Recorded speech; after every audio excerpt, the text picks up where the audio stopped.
Boy, I'll tell you, does our life change in the second half or what? It seems like everything changes. So I've been having a little anxiety lately here and there. And I started trying to analyze it to figure out, what's going on. So I started writing things down about what's happening in my life. And as I was doing that, there was one common element. And that was that it's all happening because of this season in life that I'm in. So I did the video last week about the changes, when the baby birds fly out of the nest, right? We talked about that. I did the video about downsizing. And so we talked about that. So these are on my list of things, but it goes deeper than that. These are not just physical things that are happening. These are big, big things that change us and that change our life experience entirely. Okay? So if you think about the downsizing, think of how huge that is. We're getting rid of our things. I know we already talked about this, so I'm not going to go crazy about it, but we're getting rid of our things and we're getting rid of some sentimental things. But these are things that have been around us, like in some cases, decades. These are our things. These are what are familiar to us. These are part of our life. And now it's all going to go away. And it's like we just walked across this threshold and everything became unfamiliar. So it's different than the other seasons I've experienced in life. When I think about like being a teenager and going into your young adult years, your 20s, whatever, and then starting a family, all those things, there's changes, but your whole life, every detail of your life is not changing the way it is in the second half. This is a big thing. And we talk about little elements, but when I stood back and I looked at the whole picture, it was like, holy moly, it's everything. Okay? So not only in downsizing do we get rid of our things, but we get rid of our home, a place we're familiar with. Some people don't, and I understand that. So this one thing might not relate to you. But in downsizing, we're going to a place we're not familiar with too. So we get rid of our things, including our home, and we go to another unfamiliar place. That's a big change. And then not only is our home different and our physical belongings around us are different, the people around us are different. So our kids who were in the home with us, they're leaving or gone. So we have that change too. That alone is huge, right? You add it with the house, the physical belongings. Geez, you're in a whole nother planet physically. Well, let's talk about how our bodies change. We were used to not just looking a certain way, but we were used to moving a certain way, being able to do certain things for ourselves that we can't really do anymore, or we're starting to feel that limitation that we may not have felt before. Maybe you're still getting around fine and you're still, doing certain things for yourself, but it is a slow trickle down of losing some of your abilities. So like carrying something really heavy or moving furniture around the house. I used to decorate the house by just redecorating the house, and that was like my new refresh. I can't do that. I can't move sofas around the way I used to, and tables and things like that. Maybe you need help with some of the heavier grocery bags, whatever. Sure, there are ways to circumvent this. Like one thing I do is I get 2 bags and I put half the amount of stuff in it or whatever. So there's ways to get around it. And that's not what I'm talking about here. There's ways to get around everything. We'll talk about that a little bit in the end. But the point is, there's so many changes in this chapter of her life that our entire life almost becomes unrecognizable. Okay, so our job changes. This is the stage where we start reducing or we stop working altogether. And that was a huge part of our identity. So now we don't have that. We don't have our work relationships, and some of those work relationships we're glad to see go. But it's still that daily interaction with other people. And so that changes, whether that's for the good or for the bad. It's a change. Here's a big one. Our money changes. Wow. I suppose there's some people who are better off. They sell their home or something, and so they get a big chunk of funds or a big inheritance or something like that. But for those of us who don't have that in their life, our financial situation can decline quite rapidly. We could go from being self-sufficient financially, working and supporting ourselves and, having a career that we can build on. We go from our full-time income to, whatever we have, whether that's Social Security, a 401k, or, it could be a small or large one, whatever. We're not self-sufficient in that way anymore. So that's a change, right? Our finances change. Our health changes. No matter how healthy you are, no matter how much fitness and good diet you incorporate into your life, your health still changes. Your bones change. Your muscles change. Your vision can change. There's a lot of different health changes. Maybe your knees start changing. I've seen a lot of people in my circle who have that happen to them. They have knee surgeries and things. Your shoulder. I'm having trouble with my shoulder from all of my repetitive work in my lifetime.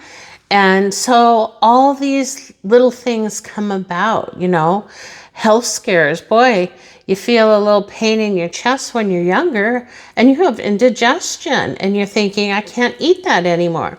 You feel a little chest pain at our age now, and it's concerning, and you start evaluating it and watching it and making sure it doesn't progress any further.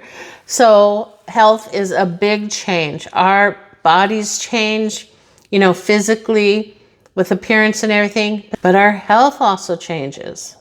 Another thing that just really I've noticed recently, and it's how people treat us, and how they value us. I feel like when I lost my youth, or when I got put in that category, that over 60 category, that my value went down. Whether it's at work or when you're dealing with someone at a store who's helping you, or when you go to the doctor, the way they talk to you. And it just seems like once I crossed that threshold, that the way people treated me changed drastically. Another thing that changes are goals. And that's important because even though those kind of changes are guided by us, so they almost look like a choice, they're really not, because we're choosing from a smaller bucket. So before, when we had life goals and dreams, the world was at our feet, right? We used to say that all the time. The world's at your feet, And now our options are smaller, more limited. So our dreams and goals have changed.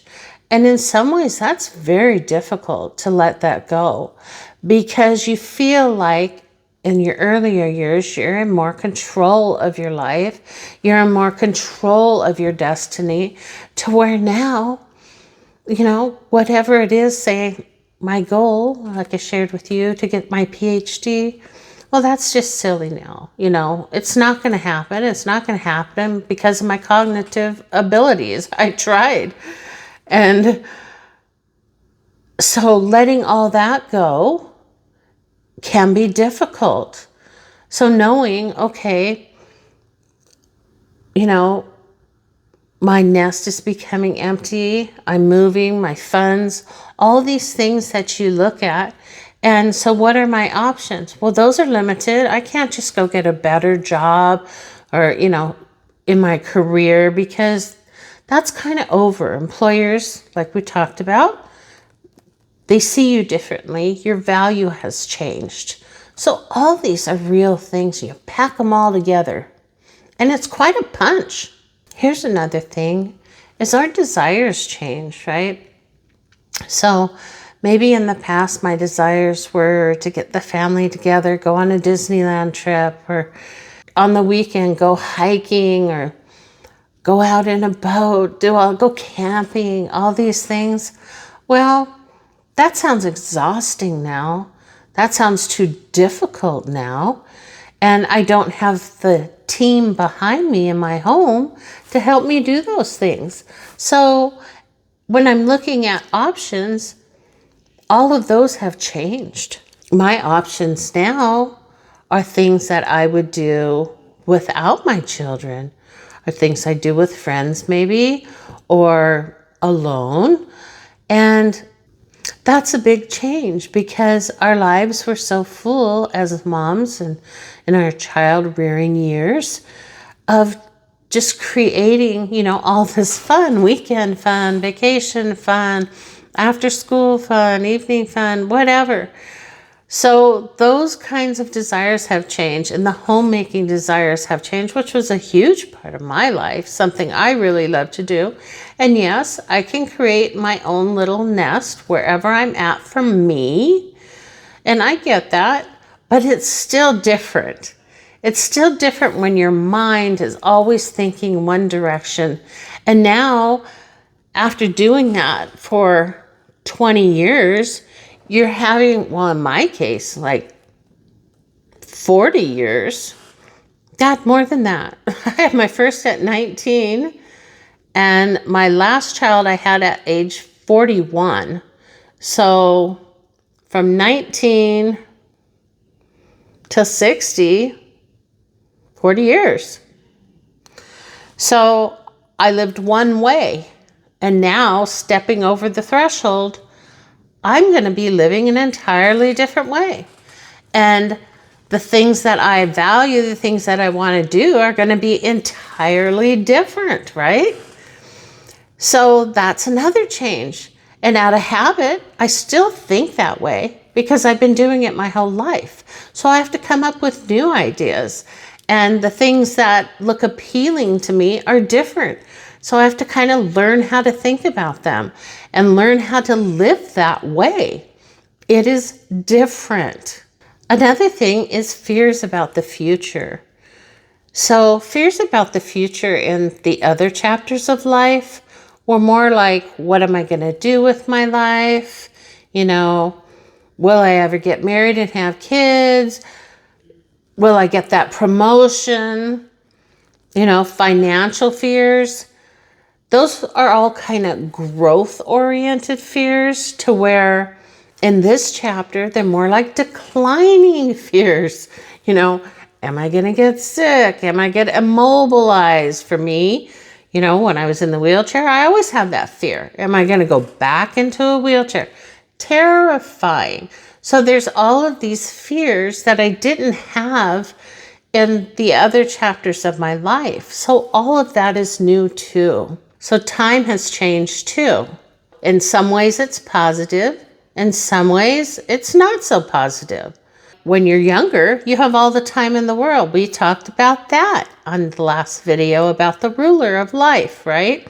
You have all this time in front of you to plan and to, think about your future and to create your journey and your life and the things you want to do. And in this chapter, we have run out of time to do some of those things.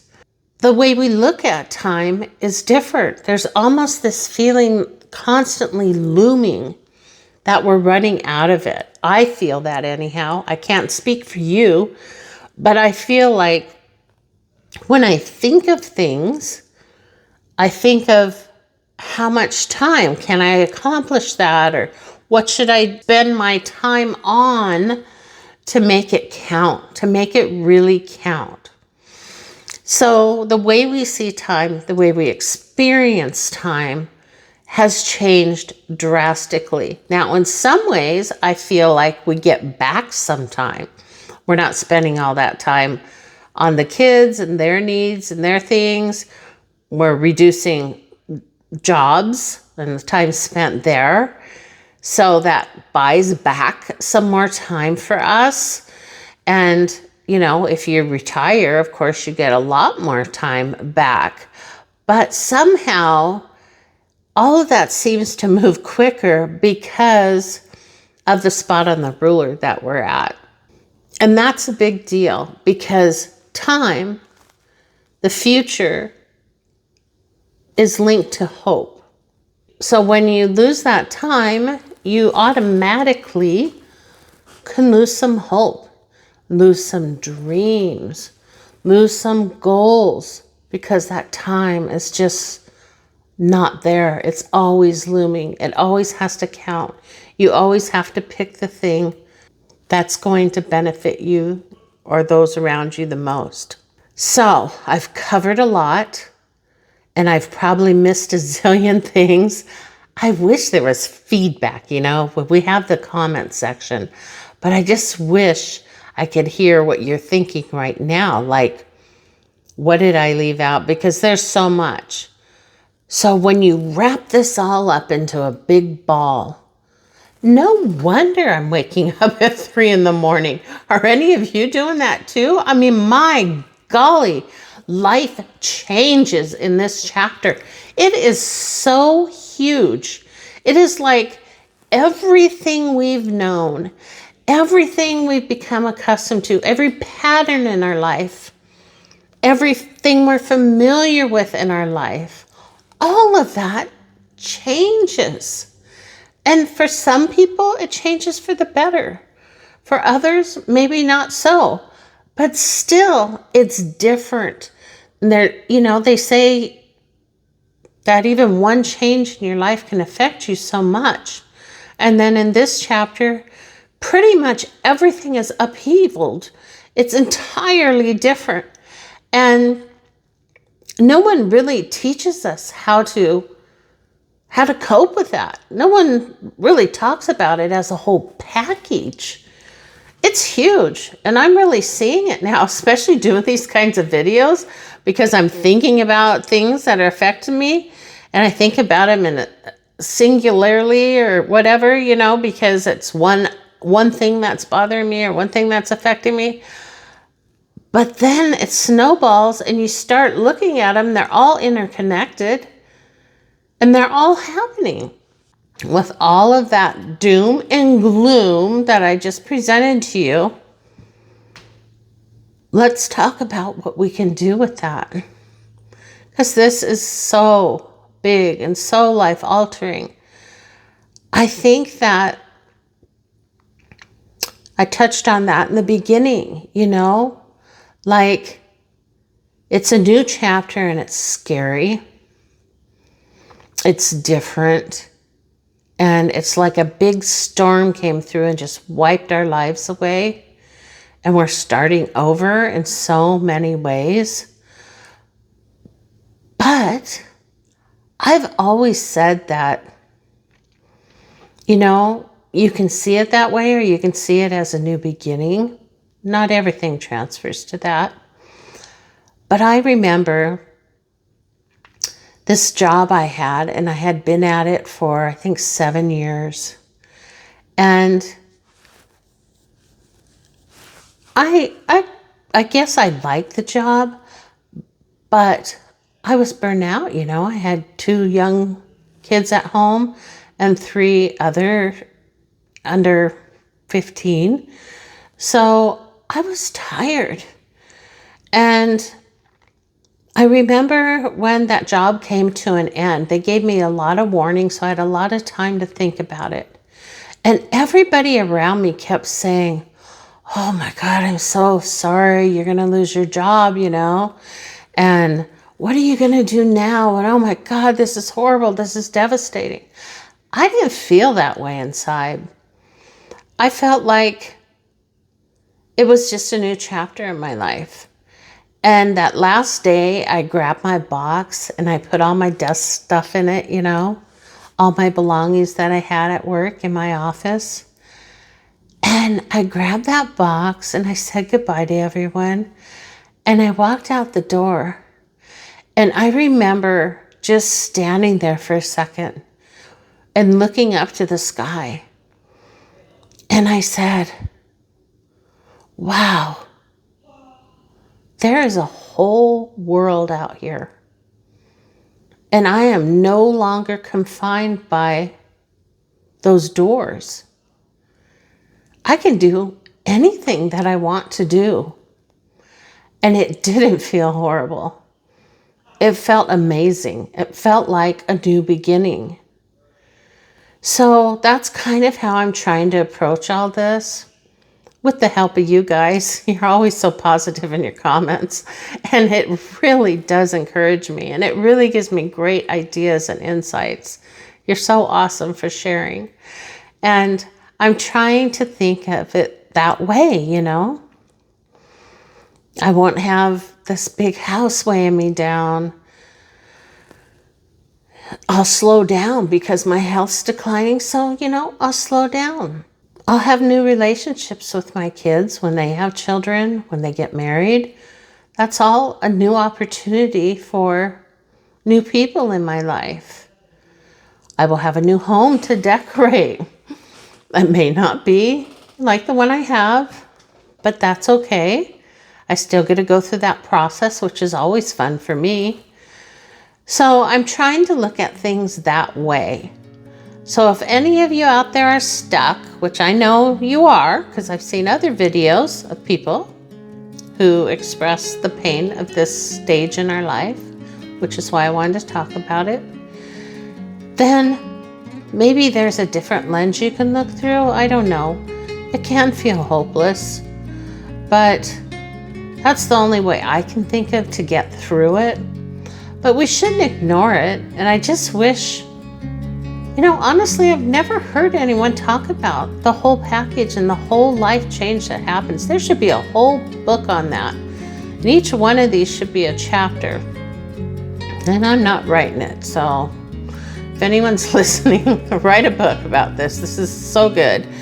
But we need to be more prepared because as it's happening slowly. And I can see why there's a lot of senior depression and, you know, people who shut down in this stage of life and feel hopeless. I can see why. Because your whole life just changed. A big wind came through and blew everything away. Everything you were familiar with. But it's a natural process. And it's supposed to happen this way, I guess. So we have to adapt. And we have to find another way to look at it so we can get through it. So that is it. That is all I have. I don't want to have any more because that would mean there's another category and we don't need any more, right? But anyhow, a little doom and gloom, but we turned it around in the end. And I think we can do that in our daily situation too. I hope I didn't leave anything out that was important to you. I think I covered a lot. So anyhow, happy days. The next video, I hope it's the next one or the one after. It's going to be kind of fun. So anyhow, you take care and have a good day. Thanks for being here.